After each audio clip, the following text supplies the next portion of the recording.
করে friend phone করেছে, আসছে। আমি সবসময় কিছু না কিছু রেখে দিই। তো চিংড়ি মাছ ভাজা ছিল, আসলে ঝটপট করে দেখো আমি চিংড়ি মাছ ভাজা দিয়ে আজকে কী বানাচ্ছি। চায়ের সঙ্গে খাওয়া যেতে পারে, স্যালাড সস দিয়েও এমনি খাওয়া যেতে পারে। খুব সুন্দর একটা রেসিপি তোমাদের করে দেখাবো, আর খুব ঝটপটে হয়। আমি চিংড়ি মাছ, এই চিংড়ি মাছগুলো কাঁচা লঙ্কা দিয়ে বাটলাম, আর কিচ্ছু না।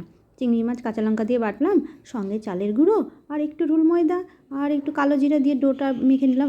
1 চামচ, চা চামচের 1 চামচ জল লাগলো, দিয়ে মেখে এরকম সাইজ করে দেখো আমি তেলের মধ্যে ভেজে নিলাম। উল্টে পাল্টে দেবো, আর কোনো অসুবিধা নেই। বেশি তেল না দিলেও হবে, ছাকা তেলে, ডুবো তেলে। আর আমি যেহেতু বন্ধু আসছে বলে কথা, সেই জন্য একটু তাড়াতাড়ি করে একটু ঝাল ঝাল করেই করেছি, করলাম। আর এমন কিছুই তো লাগছে না, ঘরে আছে। দেখো কত সুন্দর চায়ের সঙ্গে, আর খুব মুচমুচে খেতে, খুব সুন্দর। তোমরা করে দেখতে পারো, আমাকে প্লিজ কমেন্টে জানাবে কেমন লাগলো। আর বেশি কিছু তো লাগেইনি, তোমরা ইচ্ছে হলে দিতে পারো। নমস্কার।